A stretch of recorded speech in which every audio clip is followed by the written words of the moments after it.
Hello friends, welcome to my channel, SushantChessWise. Today we are at the second part of the topic of our blockade series and we are going to look at three positions once again, and as I told you these are intermediate level positions, and in the next series we are going to have really difficult positions.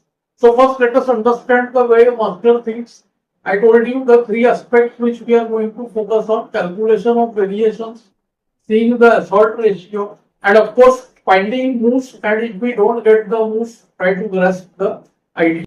So as usual, we have to ask the questions: what is the weakness, who is the defender, and what the relationship between the various pieces.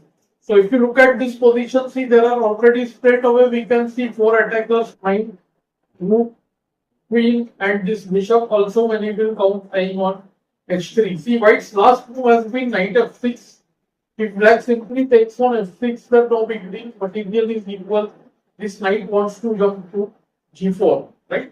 So black doesn't want to miss out on the opportunity, and of course he thinks of the move knight g3 check, king h2. Many of you must have already thought of this, and many students can tell me the move knight f1 check also over here, because point is simple. If the rook takes, then queen g2 checkmate. But the real catch is what to do after the move king h1, because now what is happening? There is no direct way it looks like, and the knight is already attacking this rook on g8 and the d7 bishop. Bishop into h3 is too slow.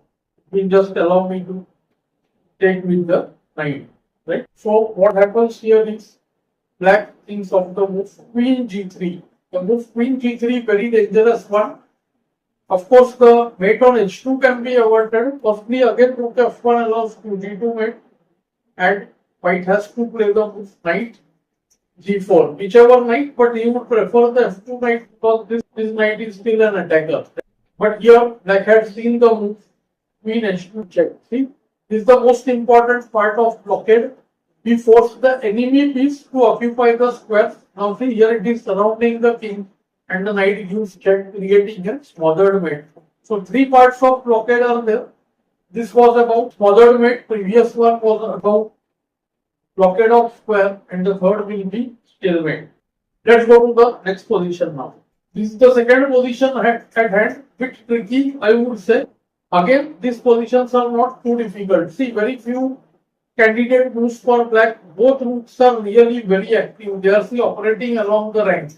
Knight takes the squares g3 and f2, and queen of course wants to come to h5, but there is the trouble queen d5 check, which will deter many players away from it, because queen h5, queen d5, and see the queen from d5 attacks the rook on a2. So the rook will be hanging over there. So first let us look at the main variations, important lines. Knight g3 check is a very important option, but see after kh2 no big deal. Nothing much can be done over here. After knight f2 check, which looks great, king h2. Now see rook takes h3 check, g takes h3 force, and knight g4 check. Many mistakes this has been, because after king h1 there is the rook h2 mate. But unfortunately what is happening here, the move g3 is possible, after which there is nothing force. Same after the direct rook h3 check, gh knight f2 check. King can here even go to the g2 square after knight g4. It also has the option of going to f1, right? So this is again seen not at all good. So finally, black thinks of the move queen h5. He thinks that let me see what happens after queen takes a2. So black imagines the position with queen on h5. In this position, he must be imagining in his mind after queen h5, let this queen come to d5, take a2, can I mate with these three pieces? Because king is quite surrounded, right? So queen d5 check, king h7, queen a2. This is how one should try to improve the imagination without playing on the board, of course. And here see rook h3 check. Very obvious move, but you have to see a little bit more. Rook h3, gh3, queen check, queen h2, and queen knight f2 checkmates. See, once again, the king is almost surrounded. One square is guarded by the queen on h3.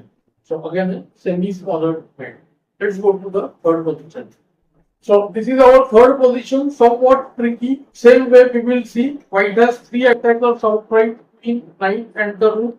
and this bishop is very important. It guards till the e8 square, but the bishop at first sight looks like a misplaced piece. Look at black. All pieces are really settled inside. Only this queen is, we can say, somewhat active. But what should white do here? What will you play as white? Many people suggest the move b8 also. Yeah, but b8 just allows bishop e6. The move rook d8 just fails because queen d8, queen f7, king h8, bc4. This also suggested by many fails to bishop e6, and we can return some material knight e6, knight e6, b6 or queen e6. There is no mate on g8 anymore. So white finds the move c. He's asked the simple question: who is the defender? The queen is defender of f7, and white finds the move rook d7. We know we destroy, deflect, pin, or interfere to the defending piece. Yeah, I have been making these lessons. Those who are new to the channel can check my previous playlist from improving calculation quickly. There is a whole series there in the playlist. I'll try to put some description of some of the lessons, so you can check from there as well. And now see, all variations lead to force loss. The main one is bd7. We'll come to it later. Let's look at nd7. Very easy. Queen f7, king moves, queen check, knight moves, and queen takes the knight. After qc5 to just queen f7, king h8 to g7 mates. After the move qd7, of course, bd7, queen f7, king h8. This queen should move away. Threatening see knight f7 check. So if knight g6, then see knight f7, king g8. Typical smaller mate pattern, knight f6, king h8, queen g8, rook g8, and knight f7 mates. The main line happens to be bd7. The reason being, after queen f7, king h8, what would white do now? Because see, at first it looks like bc4 is nothing much, right? But see the problem here, the bishop on d7 cannot move here because just see, the queen is hanging. This line is perhaps the best one that black has. But here too, after see queen d7, there is this c pawn which is very dangerous. White should win easily. And after knight g6, which black played, this is the only other way to stop knight on g8. Here still followed c, q g8 check, rook into g8 force, and knight f7 checkmate. But once again, a smaller mate in a slightly different way.